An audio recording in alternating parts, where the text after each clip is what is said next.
तो जब भी एग्ज़ाम्स आते हैं तो एग्ज़ाम्स के कुछ दिन पहले हमें स्ट्रेस हो जाता है और उस स्ट्रेस के कारण हमें एंजाइटी होती है और at the end of the day जो हमारा रिजल्ट है वो डिग्रेड हो जाता है।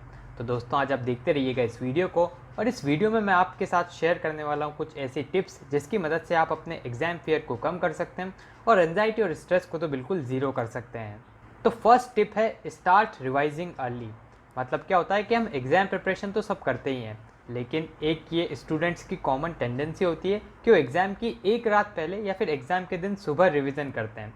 और उस टाइम पर जब हम रिवीजन करते हैं तो जो हमारा स्ट्रेस है बहुत ज़्यादा बढ़ जाता है, क्योंकि कम टाइम में हमें बहुत कुछ कवर करना होता है। तो यहाँ पर पहली टिप यही रहेगी कि आप रिवीजन कम से कम 2 या 3 दिन पहले से करना स्टार्ट कर दें। मतलब देखो, एग्ज़ाम की प्रिपरेशन तो हम साल भर पहले से स्टार्ट कर देते हैं अगर हम सीबीएसई या फिर स्टेट बोर्ड के स्टूडेंट हैं। तो अगर हम कॉलेज के स्टूडेंट्स हैं तो वहाँ पर सेमेस्टर सिस्टम चलता है और 6 महीने पहले से हम किसी भी एग्ज़ाम की तैयारी स्टार्ट करते हैं। वहीं अगर हम किसी कॉम्पिटिटिव एग्ज़ाम की तैयारी कर रहे हैं तो वहाँ पर भी करीब साल से 1.5 साल पहले हम उस एग्ज़ाम की तैयारी करते हैं।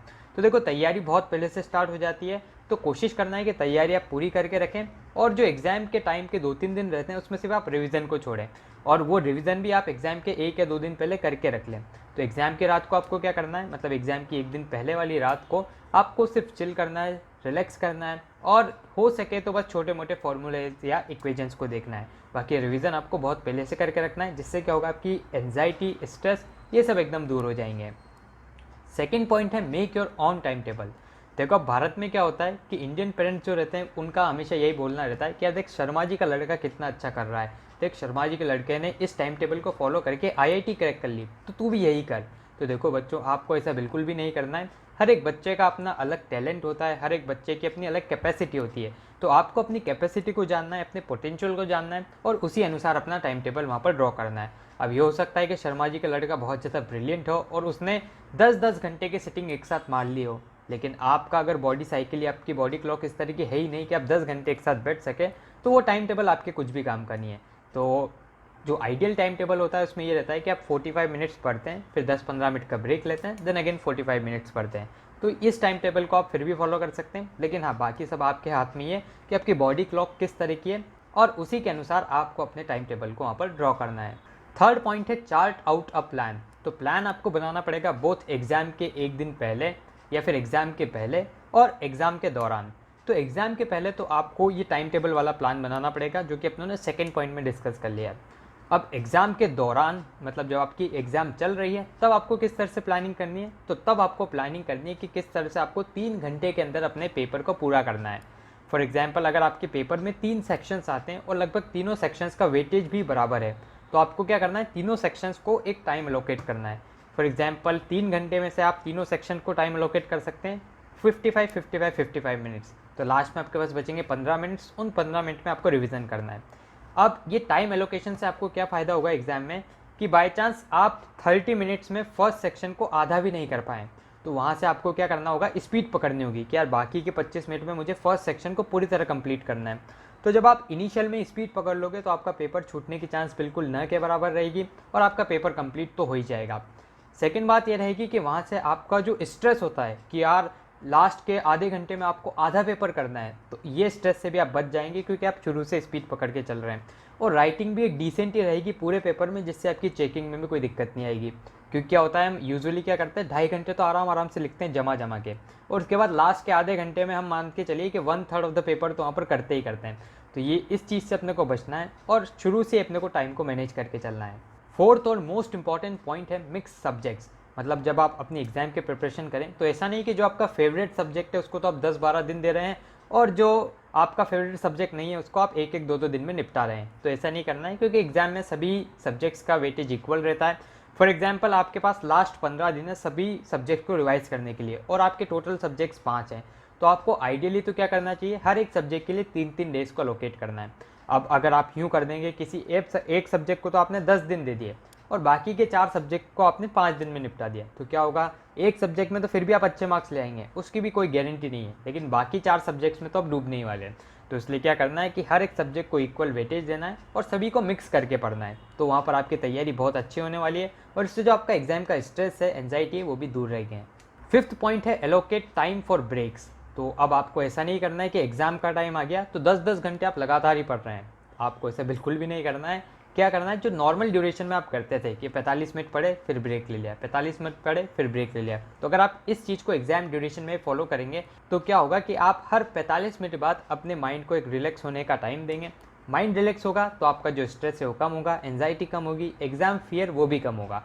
तो फिर आप क्या कीजिए, उस 15 मिनट में अपने माइंड को वापस से आप रिजुविनेट कीजिए एंड देन वापस आप पढ़ने बैठिए। तो इससे क्या होगा कि आपकी जो माइंड साइकिल है, जो आपकी मेमोरी साइकिल है वो अच्छी होगी, और मतलब आपकी मेमोरी इससे शार्प भी होगी और कंसंट्रेशन पावर भी इंक्रीज होगा। और अगर ये सब होगा तो डेफिनेटली आपका एग्जाम फियर रिड्यूस होगा। ठीक है, ये इन्वर्सली प्रोपोर्शनल रिलेशन यहाँ पर होता है।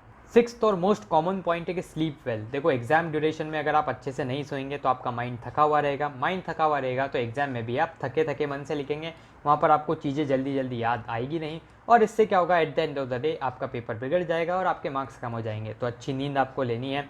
और एग्जाम ड्यूरेशन में तो मेरा और आपको ये सजेशन रहेगा कि आप नॉर्मल से भी थोड़ी सी ज़्यादा ही नींद लें, क्योंकि इससे क्या होगा कि एग्जाम टाइम पे हम वैसे भी अपने दिमाग पर बहुत ज़्यादा स्ट्रेन लगाते हैं, और इतना स्ट्रेन अपने दिमाग के लिए बिल्कुल भी अच्छा नहीं होता है। तो बिल्कुल आपको स्लीप करना है अच्छे से, और उससे आपका माइंड रिलैक्स रहेगा और आप एग्जाम में बहुत ही अच्छे परफॉर्मेंस दे पाएंगे। 7th पॉइंट है टेक नोट्स। मतलब आप नोट्स भी बनाइए अपने एग्जाम के ड्यूरेशन में, क्योंकि इससे क्या होगा कि जब आप लास्ट मोमेंट पे रिवाइजन करेंगे तो उस रिवीजन में आपको आसानी होगी, और जो भी इंपॉर्टेंट पॉइंट्स है उसको आप कम टाइम में रिवाइज कर पाएंगे। क्योंकि जब आप एग्जाम टाइम में पूरे कंप्लीट नोट से, कंप्लीट बुक से रिवाइज करते हैं ना, तो बहुत ज़्यादा डिफिकल्ट हो जाता है और वो नेक्स्ट टू इम्पॉसिबल टास्क रहता है। तो आप कॉन्साइज नोट्स बनाइए, अपनी लैंग्वेज में बनाइए, अपनी राइटिंग में बनाइए, तो इससे क्या होगा, आपको और ज़्यादा आसानी होगी नोट्स को रिवाइज करने में। और जब आपके पास एक कंसाइज मटेरियल रहता है ना, तो आपको एग्जाम का स्ट्रेस भी बिल्कुल नहीं रहता है। 8th पॉइंट है राइट लेजिबली। मतलब आपको क्या करना है, एग्जाम में राइटिंग बहुत ही अच्छी लिखनी है। अब बहुत ही अच्छी का मतलब ये नहीं कि बिल्कुल आप मोती जैसे अक्षर लिख के आ रहे हैं, अगर वो लिख के आते हैं तो वेल एंड गुड है, लेकिन अगर आप ऐसी राइटिंग भी लिख रहे हैं जो एग्जामिनर समझ पा रहा है तो वो बहुत ही सही है। तो आपको बस यही ध्यान रखना है कि पूरी एग्जामिनेशन का जो आप पेपर दें उसमें बिल्कुल ऐसी राइटिंग लिखें जो कि एग्जामिनर समझ पाए, है ना। बहुत सी बार अपन क्या करते हैं, 2.5 घंटे अच्छी राइटिंग लिखी, लेकिन लास्ट का जो अपनों ने 1/3 पेपर किया उसको इतनी रद्दी राइटिंग में किया कि बिल्कुल एग्जामिनर को कुछ समझ ही नहीं आया। तो वहाँ पर क्या होगा, आपको मार्क्स बहुत कम मिलेंगे। तो कोशिश करनी है कि कांस्टेंट राइटिंग आपको मेंटेन करके चलना है। 9th पॉइंट है यूज़ हाइलाइटर्स। तो आपको हाइलाइटर्स का भी प्रयोग करना है, बोथ एग्जाम की ड्यूरेशन में और जब आप एग्जाम की प्रिपरेशन कर रहे हैं तब। तो जब आप एग्जाम की प्रिपरेशन कर रहे हैं तब आप हाइलाइटर्स का यूज़ करेंगे, तो उससे क्या होगा कि जब आप रिवीजन करेंगे तो आप इंपॉर्टेंट टॉपिक्स को देख पाएंगे कि हाँ ये इंपॉर्टेंट पॉइंट्स है, और वो आपकी मेमोरी में भी ज़्यादा टाइम तक रिटेन रहेगा। वहीं जब आप एग्जाम लिख रहे होंगे तब आपको क्या करना है, इंपॉर्टेंट वर्ड्स को, कीवर्ड्स को, इन सभी को हाईलाइट करना है। ठीक है, अब वहाँ पर ऐसा नहीं कि वो ग्रीन वाला हाईलाइटर ही आप यूज़ करें, वहाँ पर आप सिंपल एक अंडरलाइन से भी उसको हाईलाइट कर सकते हैं। तो उससे क्या होगा कि आपका कंटेंट और उभर के आएगा, जो एग्जामिनर चेक कर रहा होगा उसको भी आसानी रहेगी चेक करने में कि अच्छा ये कीवर्ड्स इसने लिख रहे हैं, और आपको अच्छे मार्क्स वहाँ पर मिल जाएंगे। 10th और लास्ट पॉइंट से यूज़ हेडिंग्स एंड सब हेडिंग। तो देखिए, जब आप नोट्स बना रहे हैं तब भी आपको इस बात का ध्यान रखना है, और जब आप एग्जाम में लिख रहे हैं अपने आंसर को तो भी इस बात का ध्यान रखना है। इस सभी चीज़ों से जो आपका एग्जाम का प्रेशर है, एंजाइटी है, स्ट्रेस कम होता है, क्योंकि आप क्या, अगर नोट्स में अच्छे से आपने बना रखा होगा हेडिंग सब हेडिंग में, तो जब आप पढ़ेंगे ना तो आपको बहुत लाइट माइंड से पढ़ पाएंगे कि अच्छा सब मैं जल्दी जल्दी पढ़ पा रहा हूँ। वहीं अगर आप गुचड़ पुचड़ सब लिख देंगे अपने नोट्स में तो क्या होगा कि आप वापस जब पढ़ेंगे वापस आपको स्ट्रेस होगा कि यार क्या मैं पढ़ रहा हूँ, इससे बढ़िया तो मेरी वही लाइफ थी जहाँ पर मैं अच्छे से खेला करता था। ठीक है, तो इन सभी से बचने के लिए आपको क्या करना है, 10 टिप्स को फॉलो करना है।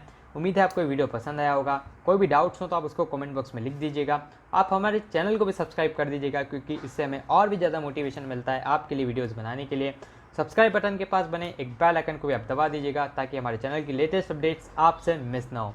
तो दोस्तों धन्यवाद, जय हिंद, जय भारत।